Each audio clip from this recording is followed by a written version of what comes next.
निर्धैनम् श्रवणपटे यतिवरा महावाक्य जनार्दन सच्चिदानंद त्वं शरणं ब्रजेश यादवेन्द्रं दयादाता पुंडरीक्षा क्षीरसागर शयनम् कमलनयनम् नमस्तुते नमामि श्रीहरि। धैर्य से जिसको धारण किया जाता है, कर्णपटुओं से जिनका पान किया जाता है, ऐसे सच्चिदानंद भगवान श्री यादवेंद्र सरकार को मैं नित्य ही चिंतन करता हूं, जिनको नमन करने से मंगल आदि मंगल तो हो ही जाते हैं, साथ ही में बहुत बड़ा बल मिलता है मनुष्यों को। वाणी ब्रह्माणी करो वाणी पर नितवास, राम कथा वर्णन करूं पूर्ण कर्मा आस। जय जगदम्ब भवानी भवानी नवदुर्गा शक्ति महारानी, जनक जानकी सीता जानो, नवधा भक्ति अमर पद मानो। नव दुर्गा नव शक्ति है और नवमी रूप सुजान, और नवमी चैत्र शुक्ल पक्ष नवमी को जन्मे राम भगवान। चैत्र 9 वर्ष प्रारंभ होता है, चेतनाएं प्रारंभ होती हैं, सूर्य का मेष राशि में प्रवेश होता है और उस नवमी में भगवान राम का जन्म हुआ। और सीता नवमी को सीता जी का जन्म हुआ, और ये अगन मास की नवमी है। नवदा भक्ति, नव दुर्गा, नवरात्रा, इनका बड़ा महत्व है। सब में नव लगता है तो नव नवीनता को उत्पन्न करता है। नव संवत्सर चैत्र है और नवरात्रा गुणगान, और उसी चैत्र की नवमी को जन्मे राजा राम। तो सूर्य वंश में राम जी का प्रकाश चैत्र मास शुक्ल पक्ष नवमी को फैल गया था। नवदा भक्ति की नवरात्रा की पूर्णाहुति थी, और अष्ट सिद्धि और नवनिधि की शक्तियों को लेकर के राम का प्रकाश सारे संसार में प्रकाशमान हो गया। ओम सूर्याय नमः, ओम रामचंद्राय नमः, राम भद्राय नमः, राम रामाय नमः। सूरज जैसी किरण का और भारत हुआ प्रकाश, नवमी को जन्मे थे राम, और देखो दिव्य प्रकाश। तो ये नवदा भक्ति और नव दुर्गा बड़ी शक्ति को देने वाली है। रामचरितमानस में वाल्मीकि और तुलसी ने इस नवदा भक्ति का प्रकाश किया, और उन्होंने लिखा वर्णानामर्थ संघाना। ये एक दिव्य शक्ति है वर्णानाम संघाना। इसमें सरस्वती का वेदोक्त स्वरूप होकर के ओमकार निराकार की झनकार को साकार करने वाली शक्ति मर्यादा पुरुषोत्तम राम और सीता है, और वाल्मीकि और तुलसीदास जी ने उन्हें इस महाग्रंथ में साकार करके दिखाया। तो साकार उपासना राम सिया, और देखो माया ब्रह्म मिले। जब भारत में जन्मे श्री राम, तो अवध में देखो कमल खिले। सरयू में प्रसन्नता छाई थी, जल में भी शक्तियां आई थी, थल में भी शक्तियां आई थी, नभ में भी शक्तियां आई थी, अग्नि में शक्तियां आई थी, और पवन में शक्ति आई थी। ऐसी शक्ति थी रामचंद्र, जो सूर्य प्रकाश प्रगटाई थी। तो सूर्य जैसा चमकने लग गया मेरा भारत देश। चैत्र शुक्ल पक्ष रामनवमी को जब किया राम अवध प्रवेश, जैसे ही अयोध्या में भय प्रगट, कृपाला दीन दयाला कौशल्या हितकारी। तो प्रकट हो गए भगवान राम अपने प्रकाश के साथ। 12 कला अवतारों का जन्म चैत्र शुक्ल पक्ष राम नवमी को हुआ। सीता नवमी को महाशक्ति नव दुर्गा जनक जानकी सीता जी का जनकपुरी में जन्म हुआ, और यह अगन मास की नवमी है। तो नवमी अगन मास में जाना, और श्री कृष्ण शक्ति में माना। श्री कृष्ण और राधे जी का देखो अर्धनारीश्वर स्वरूप, इसको गीता कहते हैं, यही कृष्ण का रूप। अर्धनारीश्वर भगवान राधा और कृष्ण, आधे अंग में राधा है, आधे अंग में कृष्ण है, और दोनों मिलने के बाद अर्धनारीश्वर स्वरूप से गीता का प्रागट्य हुआ।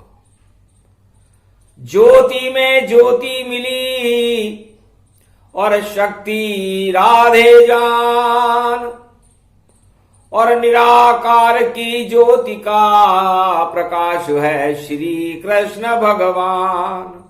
तो राधा गोविंद मिल गए, और निराकार का रूप, और उसको गीता कहते हैं वह राधा कृष्ण स्वरूप। निराकार में न राधा है न कृष्ण है, वहां तो निराकार की ज्योति है। और ये ज्योति जब मनुष्य की आत्मा में, हृदय में जलने लगती है, तो काम वासनाओं के और भोग के और 8 तरह के मद समाप्त कर देती है, और ईश्वर शक्ति का प्रकाश फैलने लगता है। पूर्ण ब्रह्म गीता को मानो, जगत गुरु श्री कृष्ण को जानो। जिनके मुख में देखो गीता, और सदा सुरक्षित हो, जब जब भारत की रक्षा हो, तो गीता प्रकट यहां हो। तो गीता भगवान की अंतरात्मा की चेतना है, चैतन्य कर देती है। इस गीता में राधा और गोविंद की शक्ति तो है ही, 9 दुर्गाओं की शक्ति भी विद्यमान रहती है। और 9 दुर्गाएं इन 10 इंद्रियों पर नियंत्रण स्थापित करके, क्योंकि 10वीं इंद्री आत्मा का स्वरूप है, और जो 10 इंद्रियों में पूर्ण ब्रह्म का प्रकाश भर लेता है, वह ईश्वर के समान हो जाता है। जिन जानत जिन देत जनाई, जो जाने मुझ सम हो जाई। तो इस पंच तत्व की देह जो नाशवान है, इसमें भोगों का अंधकार रहता है, 8 तरह के मद छाए रहते हैं। तो इन भोगों के अंधकार से हटकर 8 तरह के मदों का त्याग करने के बाद हम उस पूर्ण ब्रह्म परमात्मा से जब आत्मा में मिलन करते हैं, ध्येय ध्याता और ध्यान को एकाकार करते हैं, नाभि कमल के पुष्प में जब निराकार की ज्योति का प्रकाश छलकने लगता है तो 11वां मन होता है और 10 इंद्रियों के ऊपर 11वां रुद्र हनुमान जी होते हैं और 11वीं शक्ति एकादशी की होती है। और एकादशी के स्वामी भगवान श्री कृष्ण है और मोक्षदा एकादशी को ही गीता जयंती कहते हैं। तो 10 इंद्रियों के ऊपर देखो आत्मनियंत्रण जब होता और तब गीता प्रकट होती है यहां पर, और फिर अंधकार हट जाता है और प्रकाश प्रगटे जग में और उजियारा हो जाता है। ऐसा गीता ज्ञान भवानी आत्म ही रूप दिखाता है। निराकार की ज्योति जले जब निराकार ही ब्रह्म हुआ और निराकार है आत्मा प्रबल और ये सब कृष्ण स्वरूप हुआ। तो जितनी शामलता जगत में और जितने अंधेरे हो उन सब में प्रकाश भर दे, वही ये गीता हो। तो ये गीता अजर अमर अविनाशी है। ओमकार निराकार की झनकार है, ब्रह्म का नाद है और माया इसमें अपवाद है। माया और ब्रह्म जब एक हो जाते हैं तब गीता बनती है। और निराकार की ज्योति में माया और ब्रह्म एकाकार होते हैं। उस दीपक में उस एक का ही प्रकाश रहता है। इस 10 इंद्रियों की एकता को ही हम गीता कहते हैं। 10 इंद्रियां ओझल हो जावे और नजर आत्मा जब आ जावे, उसमें ही परमात्मा और उसका दिव्य प्रकाश, उसको गीता मानिए, बोले कृष्ण उल्लास। तो हे अर्जुन, तुम 5 पांडव हो और तुम्हारे पास 5 अक्षौणी सेना है। तो ये 5 पंच तत्व का स्वरूपक है और कौरवों के 100, ये 10 इंद्रियों को 10 गुना कर दो तो ये 100 हो जाएंगे, 10। तो ये कौरव का स्वरूप है। तो जो हमारी 10 इंद्रियां हैं वो कौरव नीति को अपने अंदर समाहित रखती है और जो हमारी पंच तत्व की देह में जो आत्मा है वो पांडवों का स्वरूप है और वो परमात्मा की ऊपर लालायित रहती है। और जब 10 इंद्रिय और आत्मा में महाभारत जब होता है तो पतन हो जाता है कौरव सेना का और विजय पांडव यहां होता है। तो पंच तत्व की देह का क्या जग में इतबार, ना जाने किस समय को जावे स्वर्ग सिधार। तो अर्जुन, आत्मा के साथ रहो, इंद्रियों के साथ नहीं, भोगों के साथ नहीं, 8 तरह के मदों के साथ नहीं, वरना मदांध अहंकार हो जावे, तब तो निश्चय हार सब जावे। तो इसको हार और जीत के रूप में न देख करके परमात्मा की शक्ति के रूप में देखो। मुझे देखो, मेरे सूक्ष्म ब्रह्मांड को देखो, मेरे विराट स्वरूप को देखो, मेरे रथ को देखो, मेरी बांसुरी को देखो, मेरे प्रकाश को देखो, मेरे गुरुत्वाकर्षण को देखो। तो त्रिलोक के तीनों जगत गुरुओं के गुरुत्वाकर्षण की शक्ति गीता है। गीता तत्व रूपाणी ब्रह्म रूप स्वरूपम अर्धनारीश्वर रूपम सर्वशक्तिदायकम राधा गोविंद महाशक्ति। इसीलिए भगवान कृष्ण कहते हैं कि मैंने अपना रूप अर्धनारीश्वर बनाया, क्योंकि नारी एक शक्ति है और नारी के बिना नारायण भी रीता रहता है। ना का मतलब नारायण और री का मतलब रीता, खाली। तो नारी से ही नारायण है, नारायण गजब दिखावेगी। और सदी 21वीं में नारी ही शक्ति बड़ी बन जावेगी। अजर अमर ये भारत होगा और नारी राज चलावेगी। सदी 21वीं में भारत में नारी राज चलावेगी। नारी का ही बोल हो बाला, नारी शक्ति आवेगी। और ऐसा चक्र चले नारी का, और देखो शक्ति बतावेगी।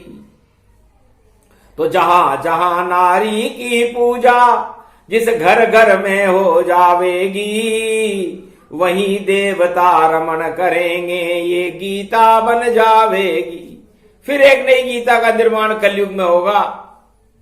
हे अर्जुन, द्वापर में तुम विजेता रहे, क्योंकि द्वापर में नारी द्रौपदी ने और अपमान अपना बहुत सहा, और उसकी इच्छा रह गई कि कृष्ण ने मेरे लिए कुछ नहीं कहा।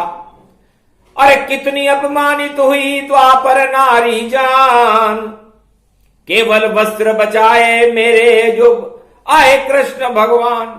तो मेरी लाज बचाने के लिए भगवान कृष्ण को आना पड़ा, लेकिन उससे काम नहीं चलता। मेरी आत्मा में वो कसक रह गई कि मैं महाभारत की विजेता मेरे पति रहे, पांडव रहे, लेकिन उस राज का कोई महत्व नहीं रहा, क्योंकि हमारे भाई इस दुनिया को छोड़कर चले गए। कौरव पांडव भाई भाई, फिर भी महाभारत में लड़ाई, कुरुक्षेत्र मैदान भवानी, और नहीं वहां कोई थी नारी।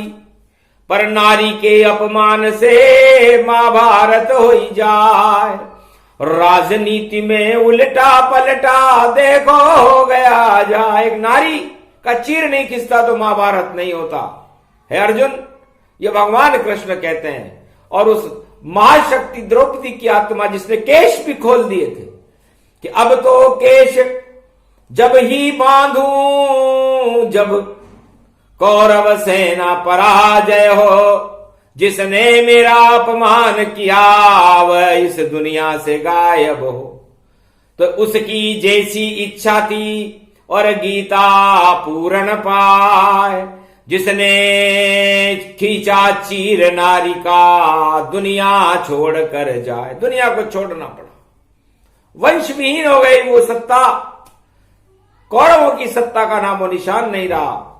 और अब ये कलयुग की गीता कृष्ण कहे, अब फिर द्रौपदी की आत्मा प्रगटाई है और चीर खिंचेगा नारी का, तो गीता फिर प्रगटाई है। तो नारी ही सबसे बड़ी और नारी शक्ति हो, कलयुग में सदी 21वीं में नारी की जय हो। 21वीं शताब्दी में संपूर्ण भारत और सारे संसार में नारियों का बोलबाला होगा। नारी शक्ति इस गीता की तरह होगी, क्योंकि गीता का शब्द पुरुष का शब्द है कहां अर्जुन, इसमें कृष्ण कहां है, इसमें अर्जुन कहां है, इसमें पांडव कहां है, इसमें कौरव कहां है, इसमें भीष्म कहां है, द्रोण कहां है, इसमें तो गीता है। तो गंगा, गीता और गौ माता ये स्त्री का स्वरूप है। और ये गीता मैं कलयुग में बोल रहा हूं तो नारियों के लिए बोल रहा हूं, क्योंकि नारियों का बोलबाला होने वाला है। तो जो भी करे सम्मान नारी का, वहीं देवता आवेंगे और सारे भारत में नारी को श्री कृष्ण पुजवावेंगे। नारी ही राजा हो भारत, नारी ही राज चलावेगी। और ऐसी सदी 21 में देखो नारी प्रगटावेगी। तो नारी गीता रूप है और नारी सृष्टि समान, नारी ही भारत माता में और नारी ही भगवान। तो अर्धनारीश्वर रूप कृष्ण और नारी बिन कुछ भी संभव नहीं, नारी बिन कुछ भी संभव नहीं, ये सृष्टि भी नारी से चलती है, नारी बन जीवन संभव ही नहीं। गर नारी होती यहां नहीं तो सृष्टि कैसे प्रगटाती, फिर सृष्टि कैसे प्रगटाती। तो देव वहां रहते हैं जहां नारी सम्मान प्रगट पाती। तो नारी का सम्मान हो कलयुग घर घर जाए, और वही नारियां देश में और देखो राज चला। तो भारत में ये गीता प्रकट हो रही है नारी के रूप में, और यदि इसका चीर किसी ने खींचने का प्रयास किया तो जो हालत कौरव की कलयुग में फिर से हो जावेगी, जैसे द्वापर में दुर्योधन की, और देखो सत्ता जावेगी। तो नारी का सम्मान करो, ये श्री कृष्ण यहां बोल रहे, और सारी विश्व की शक्ति नारी, और देखो कृष्ण भी खोल रहे। धीरे धीरे गीता खुल रही, गीता नारी के ही समान। पहला नाम गीता देखो, ये भी नारी का ही नाम। गीता गंगा गो माता सब दुर्गा रूप भवानी है, और कलयुग में 21 सदी की यही यहां महारानी है। घर घर नारी होए सम्मान, ये नारी रूप पुजावेगा। कलयुग गीता बोल रहे हैं, ऐसा कलयुग आवेगा। नारी का सम्मान बढ़ेगा, नारी शक्ति प्रगटावेगी, और नारी ही गीता बन जावे, सारा ज्ञान सुनावेगी। और नारी में सब बसे देवता, देव स्वरूप यहाँ आवेंगे। 33 करोड़ देवता देखो नारी सम्मान बढ़ावेंगे। ऐसा योग ये नवमी आया, और नारी सीता समझानो, नारी राधे को मानो, नारी जगदम्बा को मानो। नव दुर्गा की शक्ति नारी अपना चक्र चलावेगी। ऐसी सदी 21वीं भारत, और देखो गीता प्रगटावेगी। अजर अमर है भारत माता, माता नारी रूप समान, और यही गीता का रूप है भारत। बोले कलयुग में कृष्ण भगवान, भगवान कृष्ण कहते हैं कि आज नवमी का दिन है, रविवार का, सूर्य जैसा तेज है, अगन का महीना है, और पंचक लग चुका है। तो लंका राजनीति समझानो, और रावण को इसमें ही मानो। तो पंचक लंका के लगा, और पंचक भी है आज। और देखो 14 मंगलवार को गीता प्रगटे, भारत प्रकाश 14 दिसंबर को गीता का प्रागट्य होगा। मोक्षदा एकादशी है, तो मोक्ष को देने वाली ये गीता है। और मोक्ष जब मिलता है जब सारे दारुण दुख इस पंच तत्व से हटाए जाते हैं। सक्षम गुरु श्री कृष्ण है, वही इसको हटाए, तब जाकर के मोक्ष मिलता है, जिसे गीता देती जाए। तो ये गीता जयंती 14 को पड़ेगी, और जब 14 को हम जोड़ेंगे तो 5 का अंक आएगा। तो पंच तत्वानि भूतानि, तो इस पंच तत्व की देह में गीता का प्रागट्य करके आत्मा को अमर करना, और मोक्ष की प्राप्ति करना, और दारुण दुखों का त्याग करना ही गीता है। इसलिए भगवान कृष्ण कहते हैं कि नारी सर्वत्र पूजन्ते तत्र रमन्ते देवता। जहां नारी का सम्मान होता है वहां देवता प्रकट हो जाते हैं। तो अब आप अपनी आत्मा भी तो मां का ही स्वरूप है, ये नारी है। इस आत्मा का सम्मान करना सीखो, इस नारी का चीरहरण मत करो। ये 10 इंद्रियां दशानन और दुशासन है, और ये इस आत्मा रूपी नारी द्रौपदी का चीरहरण करती हैं, उसके बाद फिर परमात्मा को हस्तक्षेप करना पड़ता है और उन इंद्रियों को और इस पंच तत्व की देह को दंड मिलता है और बड़ी बड़ी सत्ताएं समाप्त हो जाती है, जैसे कौरव सत्ता समाप्त हो। तो आत्मा रूप नारी को जानो और गीता इसमें अमृत मानो, और दुस्शासन 10 इंद्रियां और इनका दुस्साहस त्याग, और 8 तरह के मद त्यागो तो गीता अमृत प्रगटात। तो ये गीता का अमृत है और इस अमृत का पान करना सीखो। अपनी आत्मा को नारी स्वरूप मानो, क्योंकि भगवान कृष्ण ने भी कहा था कि मैं भी अर्धनारीश्वर हूं। मैंने मेरी आत्मा को 2 भागों में बांट दिया, एक राधा में और एक कृष्ण में, और मैं अर्धनारीश्वर स्वरूप रहा। राम पूर्ण ब्रह्म थे, सीता मां शक्ति थी, माया थी। तो ये तो एक नारी एक ब्रह्मचारी थे, लेकिन मैं अर्धनारीश्वर हूं, भगवान शंकर की तरह हूं। जैसे जगत गुरु भगवान शंकर है, मैं भी कृष्ण जगत गुरु बनकर के मैंने इस आत्मा का विवेचन किया, मेरी आत्मा का अनुसंधान किया, उस अनुसंधान को ही गीता कहते हैं। और नारी को सबसे ऊंचाई पर रखा, सर्वोच्च सम्मान दिया मैंने, और उसकी लाज बचाई थी और चीर बढ़ाया द्रौपदी का, और कृष्ण शक्ति वहां आई थी तो चीर बढ़ाए रे द्रौपदी को। अरे घट्यो न 10 गज चीर, दुर्योधन शक्ति घटी और बिगड़ गई रे तकदीर।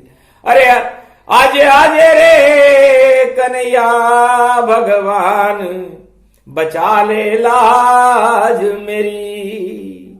अरे खींच रहे हो यो चीर हमारो दुशासन यो भारी। अरे यहां दुशासन के बीच में फंस गई, देखो पांडव द्रौपदी नारी। अब की बार बचा दे रे चीर, बदल दे रे काना मेरी तकदीर। लाज बचाने बेकुंठन को छोड़ कृष्ण यहाँ आयो। अरे चीर खींच नहीं पाए दुशासन, ऐसो चीर बढ़ायो धन धन श्री कृष्ण भगवान। कलयुग में योगीता ज्ञान, भारत की भी लाज बचा ले, चीर खींच रहे दुशासन। अरे ऐसा दुशासन का देखो, अरे मिटा दे रे तू आसन, ऐसो प्रगटे कृष्ण भगवान। मंगलवार की मोक्षदा एकादशी और योगिता को ज्ञान। अरे जितने दुशासन भारत पे खींच रहे चीर भारत माता के, उनका मिटा दे रे नाम निशान। इस कारण करो रे गीता गुणगान, वाणी बोल रही रे भगवान। श्री कृष्ण की कलयुग में भी वाणी बोले शब्द, और सारे दुशासन मिट गए देखो, और भारत देखो अमृत अमृत रूप बना दे जान। प्रगटो जगत गुरु कृष्ण भगवान, इस भारत को जगत गुरु और कलयुग में भी बना दो। और जिस द्रौपदी का जो चीर खींचे, उस चीर खींचे नहीं, उन खींचने वालों को मिटा दो। अरे आजे आजे रे कृष्ण भगवान। आरत वाणी द्रौपदी की और सुने कृष्ण भगवान, वैकुंठन को छोड़कर और ब्रज में आ गए आन। लाज बचाई द्रौपदी, कौरव सत्तानाश, और देखो भारत में हुआ और धर्म पांडव प्रकाश। धर्म क्षेत्र बन गया और कुरुक्षेत्र समाप्त हो गया। इसे गीता कहते हैं। और ये भगवान कृष्ण हर युग में गीता चलती रहती है। तो 21वीं शताब्दी की गीता बड़ी महत्वपूर्ण है और नारियों के साथ है। तो किसी नारी का राज तिलक होगा और नारियां विजेता होगी। रोक सको तो रोक लो, कोई रोक नहीं पाए। और सदी 21वीं में भारत में और नारी राज चलाए, तो नारी का अपमान और करो नहीं यहाँ कोई। नारी शक्ति भारत में और गीता रूप ही हो। तो आज से ही नारी का और 100 गुना हो सम्मान, वही बनेगी कलयुग में सदी 21वीं में भगवान। तो ये नारी राज आने वाला है और इसे कोई रोक नहीं सकता। तो नारी रूप नारी गति रूपा और नारी बन गई कृष्ण स्वरूपा। और रास होने लगा यहां पर और नची आत्मा जान, गोप ग्वाल सब नच रहे राधे संग नचे कृष्ण भगवान। ऐसो रास कलयुग हो जावे और देखो नारी ताज बिठावे। नारी ताज पर बैठेगी, ताज मुकुट लगेगा उसके और उस राधे रानी के चरणों में सारा संसार और त्रिलोक प्रकाशमान रहेगा। देवता भी स्तुतियां करेंगे, पुष्पों की वर्षा होगी। ऐसा ये गीता का स्वरूप और संकेत भगवान कृष्ण ने कलयुग के लिए किया, 21वीं शताब्दी के लिए किया, क्योंकि गीता अमृत है। और द्रौपदी की इच्छा थी कि मैं राज करूं, कलयुग में करूं, क्योंकि द्वापर में मैं कर नहीं सकी। तो निश्चित द्रौपदी राज हो और देखो भारत हो और भारत में नारी की सत्ता निश्चित सदी की समी हो। यही गीता का ज्ञान है जिसे गुप्त लुप्त सुने सुनाए इसे तो भारत शक्ति मिल जाए। तो नारी शक्ति भारत मिली, किया कृष्ण गुणगान। अरे ये गीता का ज्ञान है जिसे बोले कृष्ण भगवान। ये प्रसंग जो भी सुने शक्ति उसे मिल जाए। जैसे मिली थी द्रौपदी वैसे लाज बचाने आए। तो लुटती हुई लाज को ये वाणी बचा देती है। ये प्रसंग जो भी सुनता है उसकी लाज लुट रही हो तो भगवान बचा देते। इसलिए भारत की लाज लुट रही थी, इसलिए इस वाणी को सुनाया गया, कलयुग में सुनाया, ताकि भारत की चीर को कोई दुश्मन देश खींच न सके। कैसे भी दुशासन हो सीमा पर कितने भी खड़े हुए, पर चीर नहीं खींच पावेगा। और चीन चांडाल चौकड़ी के कोड़े पड़े हुए। तो चीन पाक ये चांडाल ये चौकड़ी समतम जान, कोड़े इनके पड़ेंगे और मारे देश जवान। तो ये पांडव सेना इनको कोड़ों से पिटाई करेगी और भारत माता का चीर खींचने वालों को बहुत संकट झेलने पड़ सकते हैं। वो समय आ चुका है और सर्वशक्तिदायक गीता और कृष्ण और राधा गोविंद भारत की रक्षा करें। ये रक्षा सूत्र गीता के रूप में हम भारत माता की कलाई पर ही बांधते हैं, क्योंकि हमारी माता है और ये भारत माता हमारी रक्षा करे। भगवान कृष्ण राधे गोविंद हमारी रक्षा करें। हम सब अरब भारतीयों की रक्षा करें। हमें शुद्ध बुद्धि दें, शक्ति दें और नारी का सम्मान करने के लिए हमें वो ताकत दें जिससे हम भारत माता के ओजस्व को, भारत को जगत गुरु बना करके पूरे विश्व को दिखा सके कि देखो हमारी माता ही जगत गुरु है। तो माता ही जगत गुरु बनेगी, इसे कोई रोक नहीं सकता। उसे ही गीता कहते हैं। जय भारत, जय श्री कृष्ण, जय श्री राधा।